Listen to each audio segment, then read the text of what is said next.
Hello, you guys. I was watching this video about this guy that said that he had 23 minutes in hell, and it brought up something that happened to me, and it also brought up the marijuana situation that happened in my life. Now, I have lots of friends that smoke marijuana, and I care about them deeply, and I hang out with. I have lots of friends that smoke marijuana. I smoked marijuana for 20 years. You know, you smoke weed for that long, you don't have friends that don't smoke. You know what I mean? That's just how it is. And and I'm not going to sit here and say that if you smoke marijuana then, you're a bad, child of God, or you're just this horrible person, or you're a sinner and you're going to hell or whatever. I don't know that for sure. I don't know if marijuana is a salvational issue or not. I mean, when I was smoking pot, I would say marijuana wasn't a salvational issue, but I don't know whether it is or not, and I'm just to the point where in my walk where I don't want to take any chances. I don't want to take any chances. And when I was watching that video where that guy went to hell, it just reminded me of something that happened to me. And before I get into that, I wanted to talk about my testimony of what God did for me and why I quit smoking marijuana. Marijuana was something that I loved to do. I mean, it was something I did every morning. I did it in the morning. I did it before I went to work. I did it after I got off work. I did it when I went hiking. I did it, in the woods. I did it wherever I could do it, anytime I could do it. It didn't matter if there were kids there, or my family was there. I would find a way to sneak away, smoke a little pot, and then come back to the family situation or whatever it was.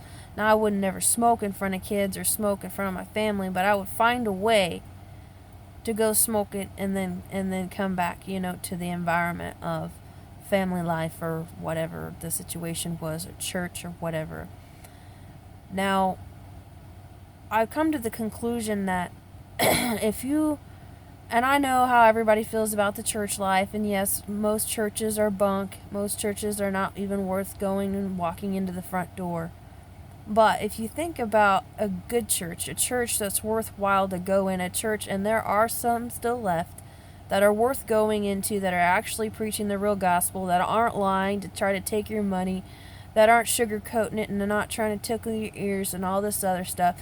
A real church, you got to think about it. If it's something that you wouldn't do when you're sitting in that pew, then it's something you should be trying to not do in your life, to be more obedient to God.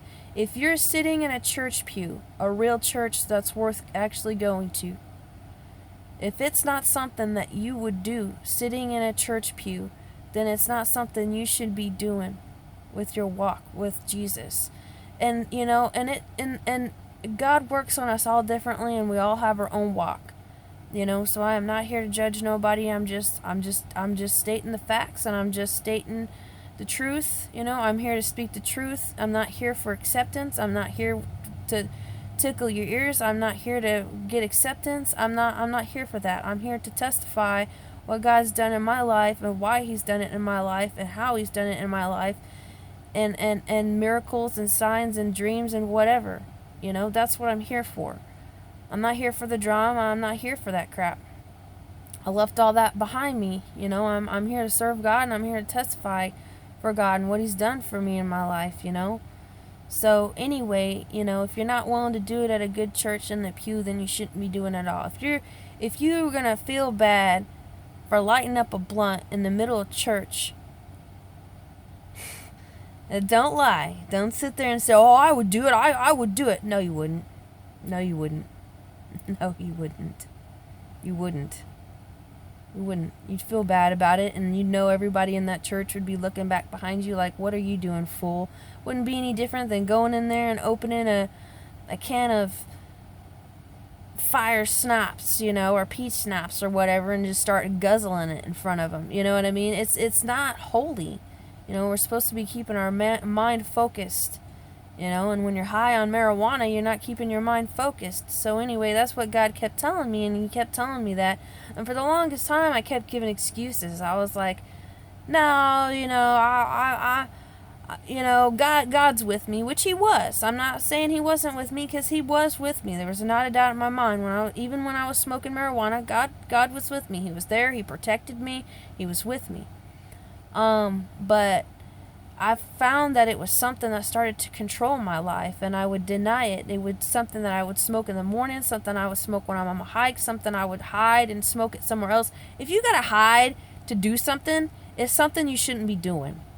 You gotta go hide in the woods to go smoke a bowl and then come back and enjoy the rest of church, or come back and enjoy the rest of your family, then it's something you shouldn't be doing. You know what I mean? And I got tired of doing that. And when I was out on the road for 2 years, I was out in the wilderness. I really was. Like, I would camp for 2 months in a row out on BLM land and forest land and national forest lands. And I would just literally just go hiking. And I would backpack and I would just camp for days. And I would be out there smoking marijuana. And I'm not even kidding you. I'd be like, why am I doing this? Why am I smoking this shit? Excuse my language. I'm sorry. I'd be like, why am I smoking this?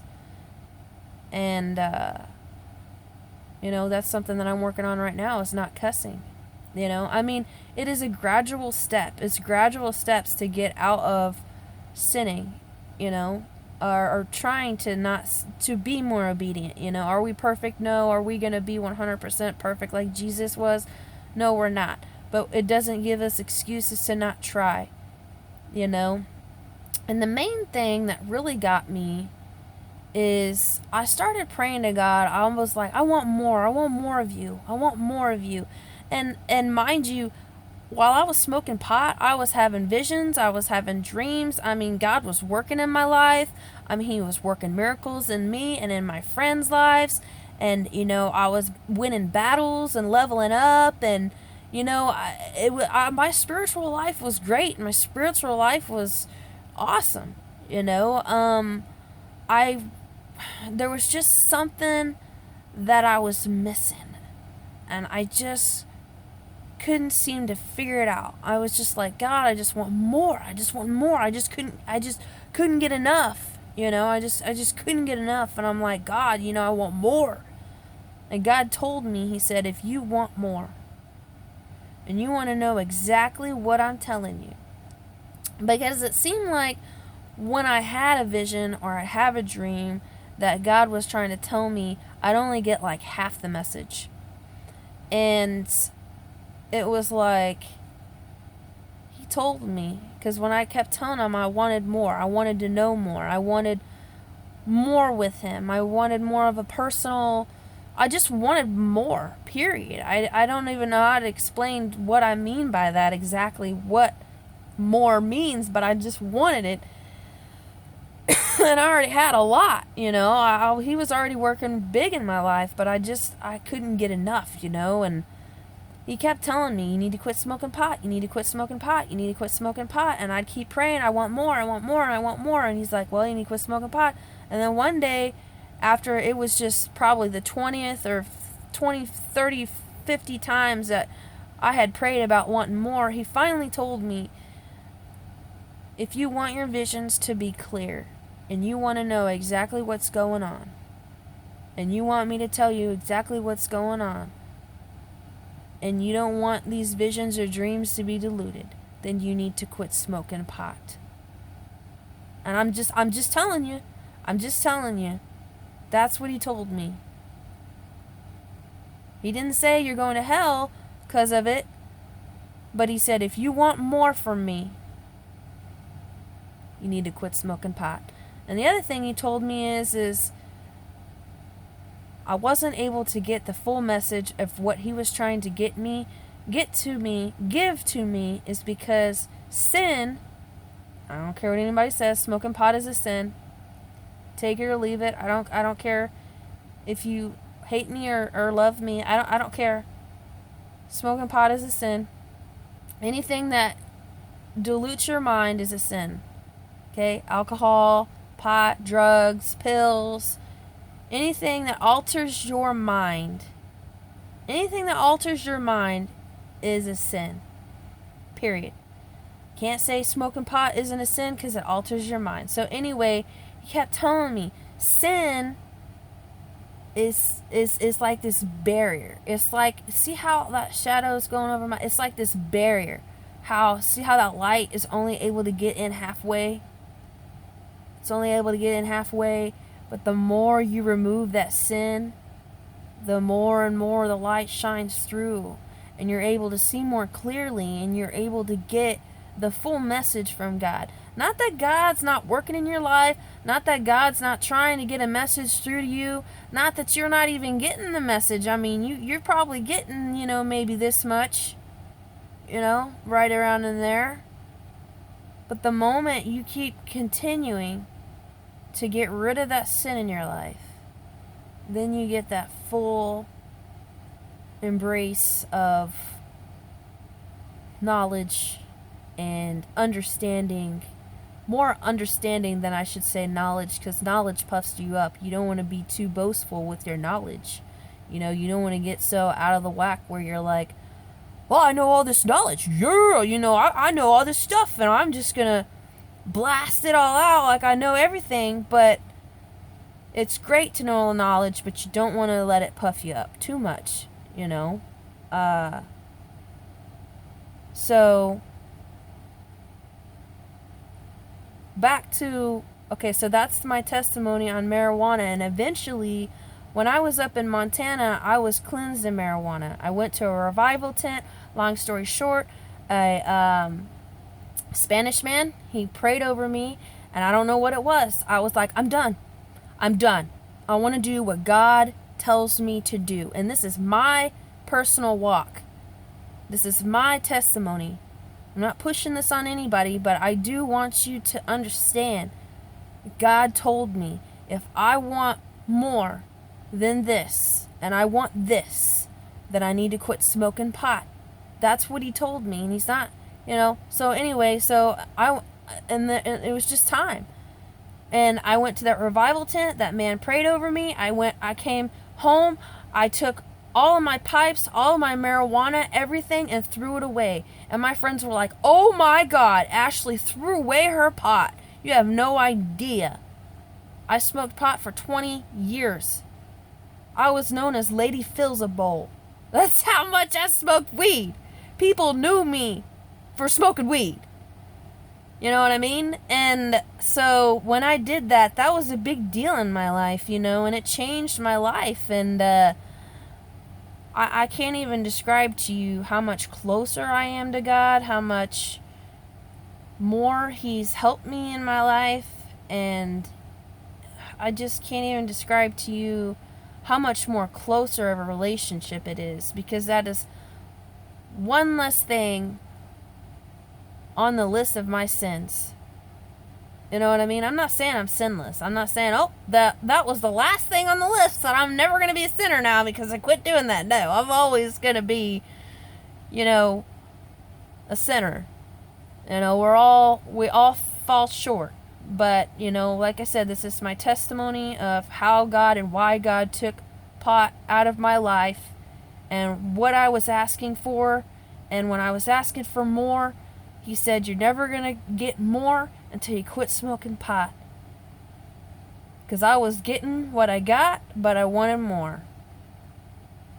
And when you want more, and God tells you to do something, and you really want it, you're going to do it. Right? So I did. So back to the whole story of how I was watching that video about hell. Now, when I was watching that video about hell, and this kind of correlates with the marijuana thing, God showed me a piece of my past of when I was smoking marijuana. And there's a reason why He did. And I'm not going to tell you why. You'll know why when you hear it. I know you will. So, I was out in Colorado and I was smoking pot and having fun, doing my thing, working at Mesa Verde, doing Indian dwellings, all this fun stuff, hiking, seeing bears and moose and all this cool stuff, whatever, having fun, still walking by faith, but still kind of meddling and partying and stuff like that. So anyway, at this point in time in my life, I decided to take up a job at a local, I don't know how to describe it. It was a guy who sold his marijuana to dispensaries. So I would go out to this guy's lands, and he would have several greenhouses that would have his pot plants in it. And I would go into those greenhouses, and I would prune the leaves, and I would let them know, what plants look ready to harvest, what plants need more water, what plants need more mold killer, and whatever they used, to take care of the plants. I can't go into any. It wasn't really mold killer, but I can't really go into what he used, because then I'd be giving away his stuff, the way he planted and stuff. So anyway, I would take care of his plants for him, and he paid me very well. Very well. He paid me probably better than any other job I've ever had. And I'm not gonna lie, it was hard work. I mean, yeah, we got to smoke and stuff like that, but it was very hard work. People think working for dispensaries and working out in the greenhouses is all smoking pot and partying and having fun. It's not. It's hard work. And anyway, so I am out in this greenhouse working, and the guy I was dating at the time, he was in the trim house where he was trimming the buds. And his dad had recently committed suicide. And so basically what happened was, I was out on the guy who committed suicide's land. I didn't know that it was his dad's land. I thought it was his uncle's land, the one who paid me. I thought it was his land because it was his crops. So I just assumed it was his land. So anyway, I'm out there, I'm in the tent, I'm working. All of a sudden, this entity comes out of the ground, crawling out of the ground, and I'm sure everybody just thought, and I'm sure everybody on the video is going to say, oh, I was just hallucinating, but no, I was not. I know I wasn't hallucinating. And this entity comes crawling out of the ground, and he's stuck. He's stuck in the ground, and he's clawing, trying to grab my foot. And he's just screaming, help me. I mean, I can't even describe to you. His scream was so horrible and so wretched. And I knew the moment I saw him that it was his dad, and that he was in hell. And I remember after that, I had to leave the tent, because that was a very strong situation. It was very scary, and it was very, it was scary, so I went out the back of the tent, and I didn't go tell anybody at this point, because I was like, nobody's gonna believe me, so maybe I should just go out and get a breather. At first I thought I was going, maybe I had hallucinated, because I am out in the greenhouse, all the plants are out there, maybe I'm just getting an overdose of this marijuana, and maybe that's what it is. And I'm sure you guys are laughing, and that's probably what you guys are thinking it is. But I stood outside for like 30 minutes to an hour, got fresh air, standing out in the back of this field, and then another entity pops up. A Native American holy man pops up, and it was very, there were a lot of Indian dwellings out in that area. It was the desert mountains in Colorado, southwest Colorado. It had a lot of Hopi, Native American, Anasazi, they don't like being called Anasazis, Indian dwellings. And they don't like it being called Indian ruins, because they are not ruined. To the Native Americans, their ancestors still dwell there. So they like it to be called Indian dwellings. So anyway, this holy man pops up, this Hopi holy man pops up, entity. He points to where where he lived, and in the ditch on that man's land was an Indian dwelling, And I mean, it wasn't all rebuilt. Like, the archaeologists will go in and rebuild it and rebuild the walls and stuff to where they think the floor plan and how it actually was. This one you could just tell because there was pottery shards, and there was like the bases of the rock walls were still there in certain spots, so I could tell that there was an actual Indian dwelling there. And so anyway, he pointed to it, and he also told me about the spirit that I saw crawling out of the ground, how horrible it was, and how it was bothering him that it was still there. So I kind of was like, all right, and I didn't say anything for the rest of the day. I went back and I continued to work. I didn't have any more activity. Then my ex comes in, and the moment I saw my ex, I kind of started crying or whatever, and he's like, "What's the matter?" I was like, I don't think you're going to believe me." And he's like, "Well, try me." So I told him what happened. And I told him, I said, "I think it's your dad." And, how do you tell somebody that their dad is in hell because he committed suicide and how horrible it was? And we were both believers, and it was so hard to tell that guy that, but, after I told him that, I just had this epiphany. Because he was telling me about how he had his dad's ashes, and how he was going to spread his ashes on his lands. And mind you, I had no idea that this was this guy's land. I had no idea, because my ex, he told me, he was like, I'm gonna do that. A couple days before, he said, "I'm gonna spread my dad's ashes. I'm gonna do that, and then you can come over in a couple days, and we'll continue to work." And that's kind of what he said he was going to do, And I asked him, I was like, "Did you spread his ashes yet?" And he said, "No, I've kind of been putting it off." And I was like, basically like, "You dumb butt, why didn't you do that? He's freaking out. You need to do that." And I got on to him about that. You need to do that. You need to spread his ashes. You need to get it done and over with. I mean, it's just the fact that all that was confirmed. Why he was still there, why his entity was still there. I had thought that he had spread his ashes, for one. For two, I didn't even know that was his dad's land. For three, the Native American man was telling me how it was making him go crazy. That man was there, screaming at the top of his lungs, "Help me." And,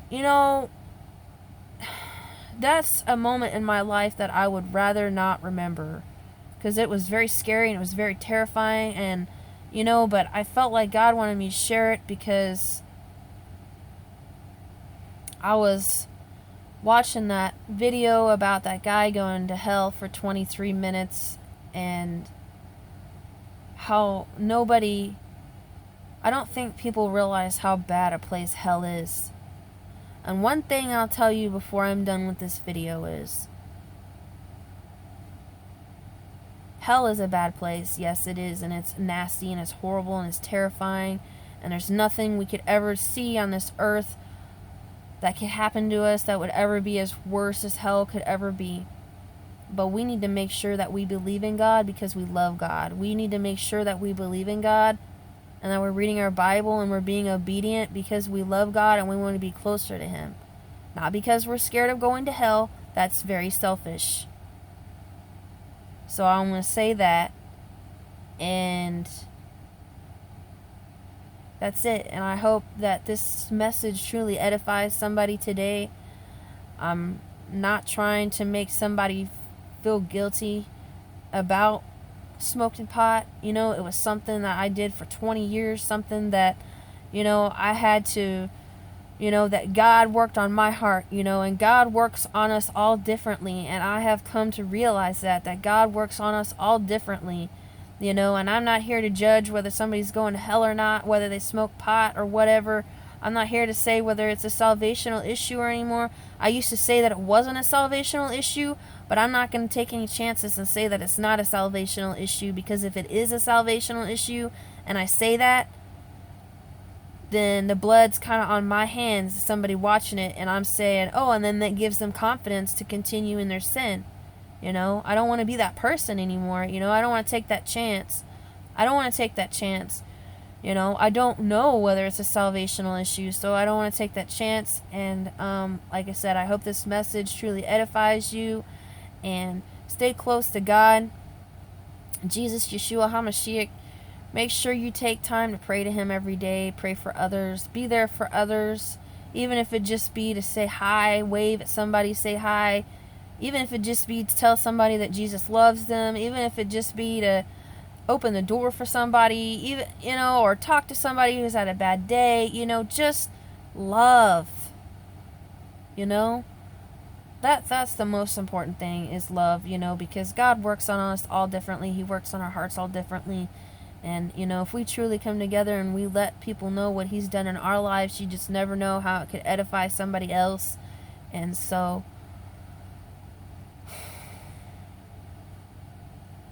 there's that. Love and peace.